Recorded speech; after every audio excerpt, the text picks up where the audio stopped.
So I'm going to be reading Josiah Keeps the Passover. Now Josiah kept a Passover to the Lord in Jerusalem, and they slaughtered the Passover lambs on the 14th day of the first month. And he set the priests in their duties and encouraged them for the service of the house of the Lord. Then he said to the Levites who taught all Israel, who were holy to the Lord, "Put the holy ark in the house which Solomon the son of David, king of Israel, built. It shall no longer be a burden on your shoulders. Now serve the Lord your God and his people Israel. Prepare yourselves according to your fathers' houses, according to your divisions, following the written instruction of David, king of Israel, and the written instruction of Solomon his son.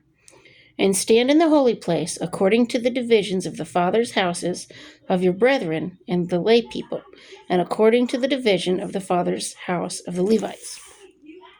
So slaughter the Passover offerings, consecrate yourselves, and prepare them for your brethren, that they may do according to the word of the Lord by the hand of Moses." Then Josiah gave the lay people lambs and young goats from the flock, all for Passover offerings for all who were present, to the number of 30,000, as well as 3,000 cattle. These were from the king's possessions. Okay, so the king gave from his own possessions. Okay, and his leaders gave willingly to the people, to the priests, and to the Levites, Hilkiah, Zechariah, and Jehiel, rulers of the house of God, gave to the priests for the Passover offerings 2,600 from the flock and 300 cattle. Also Conaniah, his brothers, Shemaiah and Nathaniel, and Hashabiah and Jael, and Jozabad, chief of the Levites, gave to the Levites for Passover offerings 5,000 from the flock and 500 cattle. So the service was prepared, and the priests stood in their places, and the Levites in their divisions according to the king's command. And they slaughtered the Passover offerings, and the priests sprinkled the blood with their hands, while the Levites skinned the animals. Then they removed the burnt offerings, that they might give them to the divisions of the fathers' houses of the lay people, to offer to the Lord, as it is written in the book of Moses, and so they did with the cattle. Also they roasted the Passover offerings with fire according to the accordance, but the other holy offerings they boiled in pots, in cauldrons, and in pans, and divided them quickly among all the lay people. Then afterward they prepared portions for themselves and for the priests, because the priests, the sons of Aaron, who were busy in offering burnt offerings and fat until night, therefore the Levites prepared portions for themselves and for the priests, the sons of Aaron.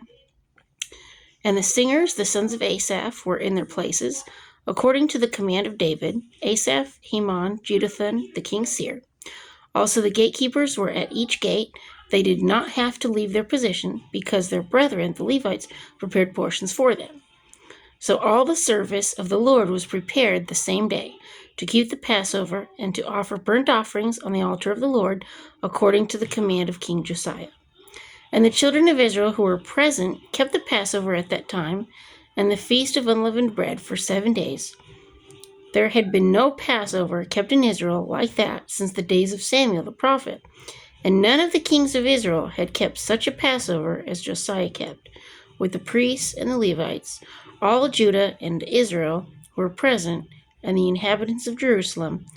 In the 18th year of the reign of Josiah, this Passover was kept. After all this, when Josiah had prepared the temple, Necho, king of Egypt, came up to fight against Carchemish by the Euphrates, and Josiah went out against him. But he sent messengers to him, saying, "What have I to do with you, king of Judah? I have not come against you this day, but against the house with which I have war. For God commanded me to make haste.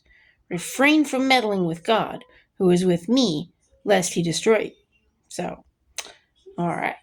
Nevertheless, Josiah would not turn his face from him, but disguised himself so that he might fight with him, and did not heed the words of Necho from the mouth of God.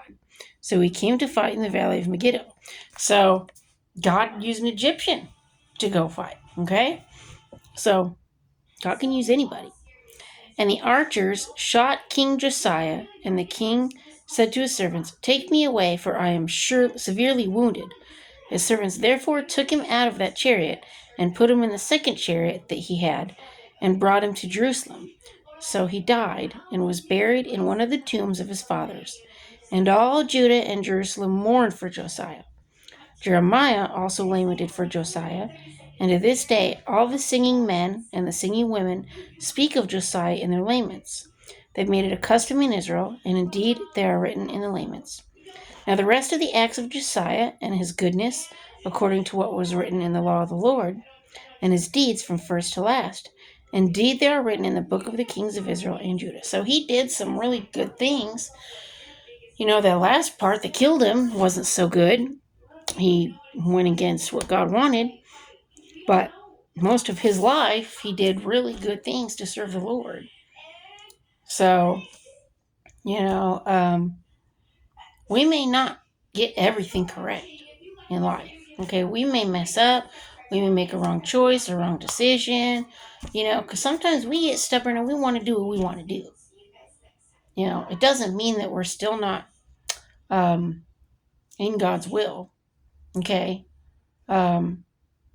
because sometimes God, he can even use our stubbornness to create something. Okay, so, but in this case, his stubbornness got him killed. God's not going to hide every single consequence for your actions.